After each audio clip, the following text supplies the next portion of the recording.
So hi friends, this is Madhav. आप सभी को मेरा नमस्कार। दोस्तों, आज इस वीडियो पर हम बात करेंगे कंप्यूटर मेमोरी यूनिट के बारे में, यानी कि how to measure memory unit in the computer system. So जानेंगे विस्तार से। वीडियो पे अंत तक बने रहिए क्योंकि बहुत इंपॉर्टेंट टॉपिक होता है, बहुत सारे एग्जाम में पूछा गया है। सो चलिए वीडियो को शुरू करते हैं।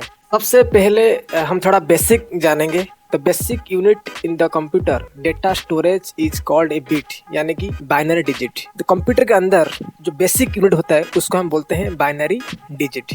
ठीक है दोस्तों। उसके बाद विच आर कंपोजिट ऑफ 1 और 0। जैसे कि कंप्यूटर 1 और 0 को जानता है। ठीक है, हम जब डेटा को इनपुट देते हैं, जो फाइल वगैरह क्रिएट करते हैं, कंप्यूटर इस कोड से वो डेटा को डिटेक्ट करता है, 0 या फिर 1। The two number system is called binary number system. मतलब 1 और 0 को कंप्यूटर के अंदर बाइनरी नंबर सिस्टम बोला जाता है। After that files are kept in the computer as binary files and translated into words and picture by the software। इसका मतलब ये हुआ, जो बाइनरी डिजिट होता है, सॉफ्टवेयर माध्यम से वो फाइल को वो ट्रांसलेट कराता है एक वर्ड और एक पिक्चर के हिसाब से। ठीक है, उससे पहले आपको 2 पॉइंट याद रखना है कि बीट मतलब सिंगल कैरेक्टर होता है, यानी कि जैसे ABCD एक सिंगल कैरेक्टर है ना, तो उसको हम बोलेंगे सिंगल कैरेक्टर। ठीक है। बाइट मीन्स जब बहुत सारे कैरेक्टर मिलके जब एक वर्ड क्रिएट करा देंगे, उसके बाद हम बोलेंगे उसको बाइट। ठीक है दोस्तों, अब बात करते हैं इसको कैसे मेजर करते हैं। ठीक है, जैसे कि एक बाइनरी डिजिट,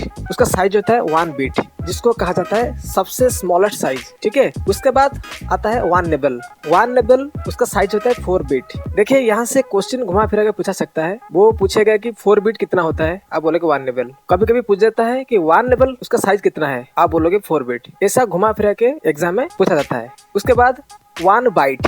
1 बाइट बराबर होता है 8 बिट के साथ। ठीक है। उसके बाद आता है 1 किलोबाइट, यानी कि 1 KB। 1 KB is equal to 1224 bytes.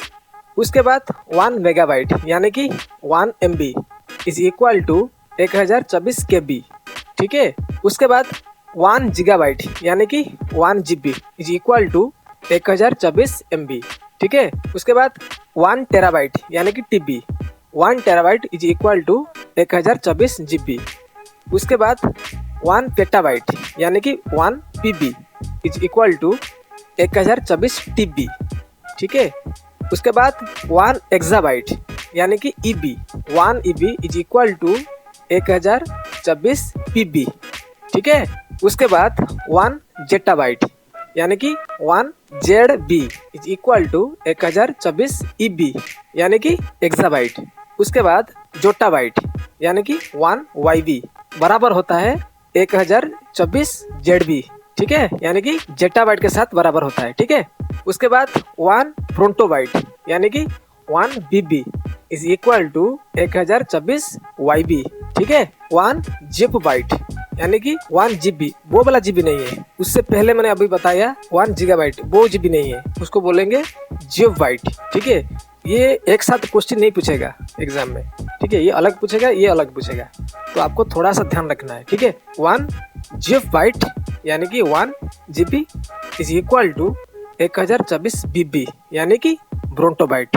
ये सबसे हाईएस्ट साइज होता है कंप्यूटर के अंदर। हम आम आदमी ये वाला मेमोरी यूज नहीं करते हैं। जो बड़ा बड़ा ऑर्गेनाइजेशन होता है, बड़ा बड़ी कंपनी होता है, वो काम में लेते हैं, क्योंकि उस डे बुक में बहुत सारा फाइल को रखना पड़ता है, बहुत सारे डेटा को कंप्यूटर के अंदर स्टोर करना पड़ता है, तो वो काम में लेते हैं। ठीक है दोस्तों, जो भी डाउट है कमेंट करके जरूर बताना। उसके साथ साथ आपको प्रैक्टिस करना है, को नोट बनाना है, क्योंकि यहाँ से डायरेक्ट क्वेश्चन नहीं पूछेगा, वो आपको कभी कभी कैलकुलेट वाला क्वेश्चन आ जाएगा एग्जाम में। ध्यान रखना है इस चीज को। ठीक है। सो ये था मेमोरी यूनिट बारे में बेसिक जानकारी, तो आपको इसको याद रखना है। ठीक है। तो वीडियो कैसा लगा कमेंट करके जरूर बताना। चलिए मिलते हैं अगले वीडियो में, तब तक जय हिंद, जय भारत, आपका ख्याल रखना। ठीक है।